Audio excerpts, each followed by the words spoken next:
Greetings and salutations, I'm Zook, your lovable Norman, and welcome to Geeks Anonymous. In this video, we'll be going over how to get from level 80 to 99 and transcending in Ragnarok Online for free in 2025.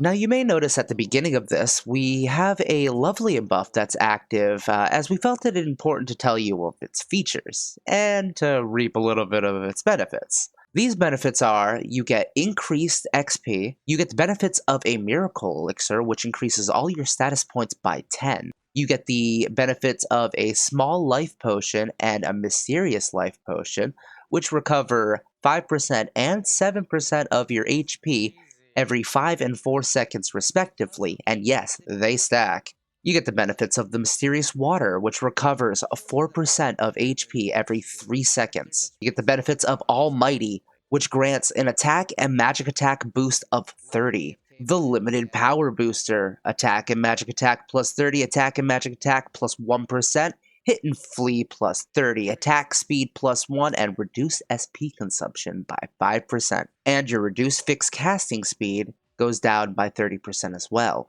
Also, you benefit by the Shining Defense Scroll, which makes you very resilient, adding defense plus 500 and magic defense plus 200. Now, Lovely will often appear after maintenance, or in the case of servers going down outside of scheduled maintenance, or especially laggy moments in-game. So if you are having some latency issues and it happens to be server-wide, then keep an eye out for Lovely, and they might pop up. And these buffs last for 1 hour and can be reapplied so long as Lovely is still in the eating group, so make sure you take an advantage as long as you see that pop up about special cookies. Now that we're past the fantastic Lovely, and let's speak with He embarks us on a journey to seek out yet another dispatched instructor, this time in Einbrock. We took the airship, but one of our little porings in chat actually pointed out that if you have a little extra zenny, you can go from the NPC in Prontera named Kiki and teleport directly to Juno from there, and then move directly to Schwarzwald cities from Juno. Once in Einbrock, head to the south exit to Einbrock Field and then speak with the dispatch instructor. There you will dispatch of 30 Porcelios. Also note that we had already picked up the quest from Thorm to acquire 20 iron ore and 10 iron before. Metalings on this map are a great source of both. After stocking up, we return to the dispatch instructor who requests us to travel to the northern field of Einbrock to fight 30 venomous and 5 teddy bears. Return to the dispatch instructor in Einbrock Field and level up. Head back to who will then direct you to BK. With your unequipped Eden weapon in your inventory, speak with BK and choose a monster type from the list to enchant your weapon against. We hadn't accumulated enough iron at this point, so we'll be back to speak with Thorm in the near future. Head to Rachel via the airport and then east till you reach the city. You'll notice an NPC outside that will give you a hunting quest to kill 80 monsters on this field. Since we'll be back and forth here frequently, we took this quest. Heading into Rachel, we finally catch up with our old friends, Reno and Lumen. Here we continue investigating the mask, and Reno ashamedly admits that he split the mask in two when he accidentally stepped upon it. You'll be directed to 3 NPCs in an attempt to repair the mask, and after speaking with the NPCs, return to Reno and Lumen to report your findings first, telling them about Relmina's house and to meet Mantova. Upon tracking down Mantova, we corner the suspect with Reno and Lumen and turn them into the Rachel Guard. Now, we've come a long way from putting out those flyers in Prontera, but we have finished the Reno and Lumen questline. You may now return to the Creatura Academy and speak with Katsenia for your reward. They'll tell you about daily quests and coins you can accumulate. However, these dailies have been removed and the coins have been rendered useless as far as we can tell. However, you are given a Creatura souvenir box that includes 20 Eden Group coins, 20 white event potions, as well as 20 Pope cookies, which are a separate attack speed buff. And using this, I was actually nearly able to cap my attack speed even at this level. Appearing behind you, you can then speak with Reno and Lumen again, who will speak about transcending and tell you to return to them upon reaching your 3rd job. Heading back to Rachel Field, we continue our hunt of Roween. Not only do we need to hunt 80 monsters on this map, but taking the job boards in Rachel to hunt Roweens as well is a great way to net enough experience points to hit level 90 and our second Eden Merit Badge. We then head back to to pick up our final Eden Equipment quest, which leads us to Ice Dungeon, accessible directly from the Dungeon Teleporter. Before heading to Ice Dungeon, however, we paid a visit to Payon in order to improve our equipment. You can safely upgrade your equipment to a +4, however beyond that you run the risk of breaking your equipment without HD or enriched alunium. However, these are pay-locked. Note that the Eden equipment may not be upgraded, but we can finally upgrade the shadow equipment we farmed from the very first episode of the series, and with the passive farming of alunium and Iridicon, I was actually able to improve 3 pieces of my shadow equipment to a +4, as well as improve my shadow weapon to a +1.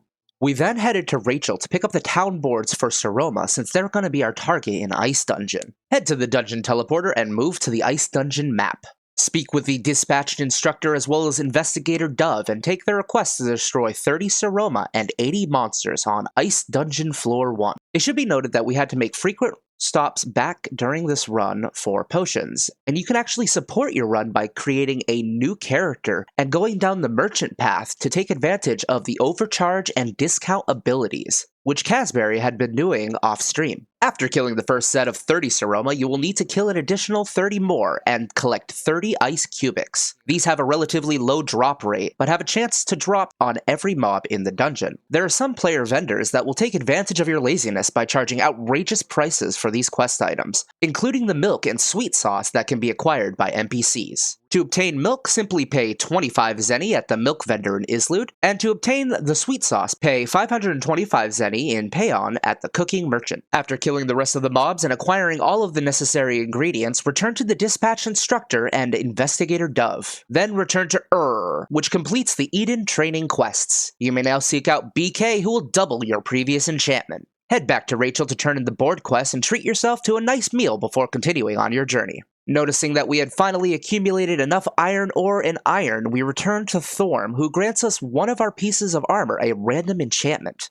This quest can be repeated daily for any of the 3 listed pieces of armor, and will overwrite the previous enchantment if the same article is chosen more than once. And that's when we heard of a strange item known as the Eye of Helien.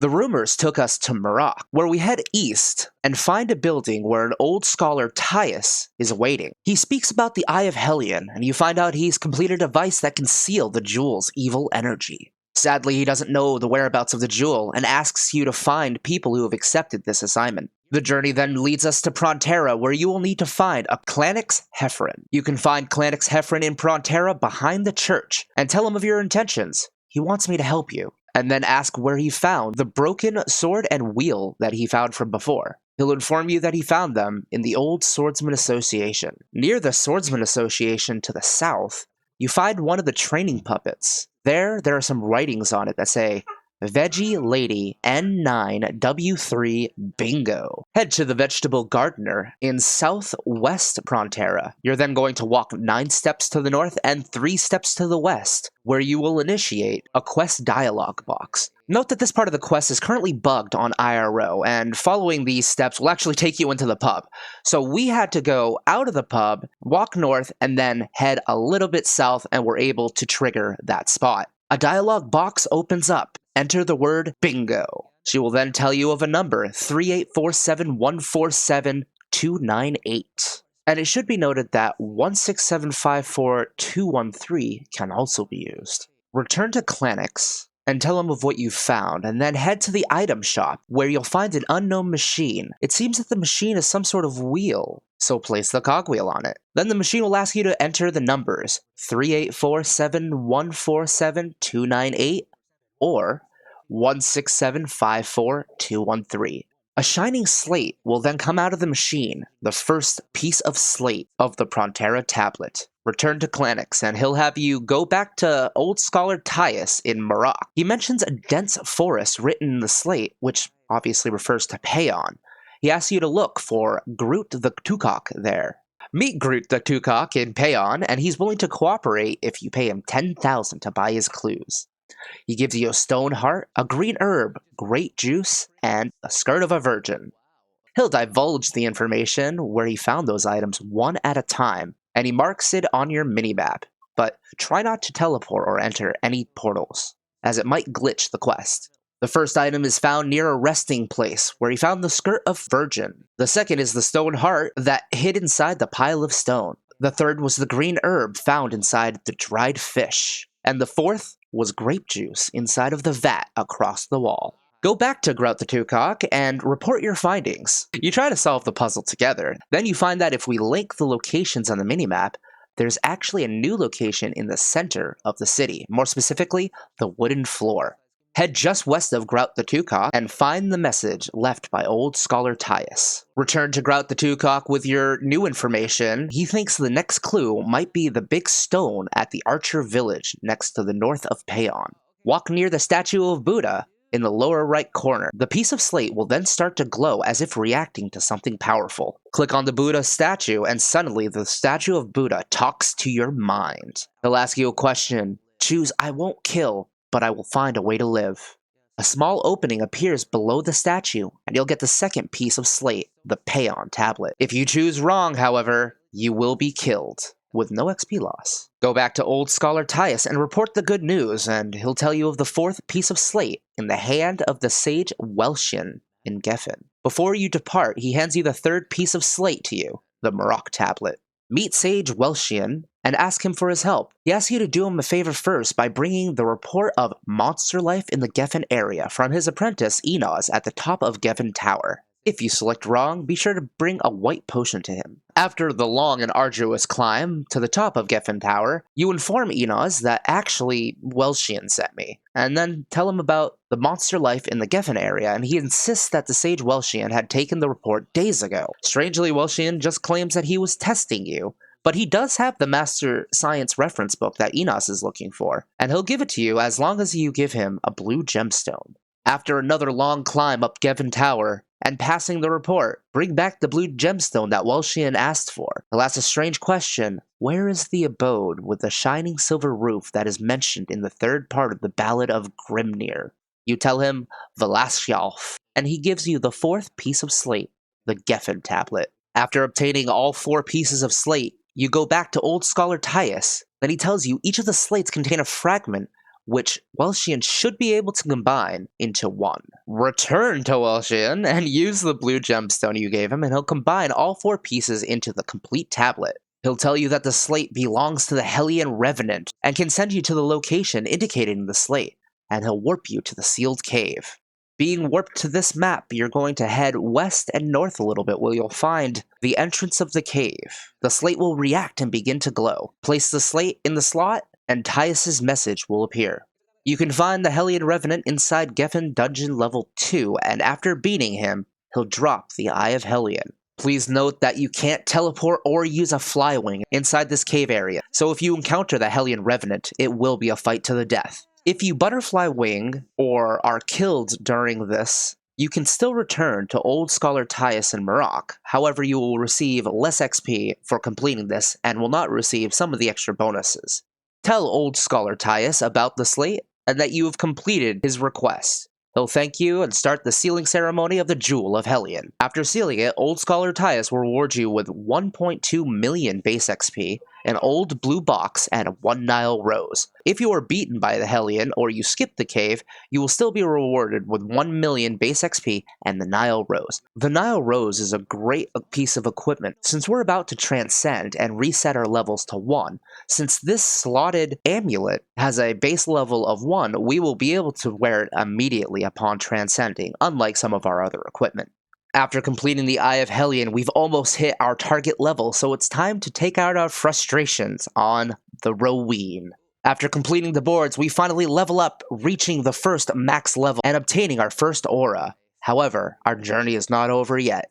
Now, it's time to rebirth. Head to Juno and seek out Matthias Sylph in the Juno Sages Academy, where he'll tell you of an ancient book so delicate that only those deemed worthy may touch it. Apparently this means anyone willing to dish out 1.25 million zenny. However, we ain't that rich. Explaining our financial situation to Matthias, he explains that we may prove ourselves worthy by retrieving an escaped book from the library. Methius will give you a random map location, but any of the surrounding Juno maps will spawn one of the escaped books, albeit at a low rate.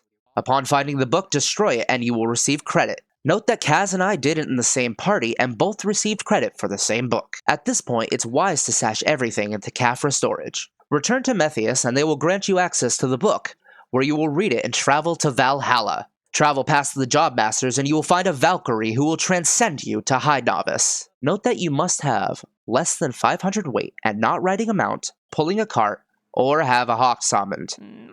Congratulations, you are now a High Novice and ready to start all over again. And that concludes this episode for the free-to-play series, and next time we'll be going over how to quickly ascend through the levels and obtain enough merit badges to receive our first halter lead. So thank you all for watching, and if you'd like to join our lovely pourings in chat, go to twitch.tv/geeksanonymous. We'll see you there. Until next time, toodaloo. Goodbye.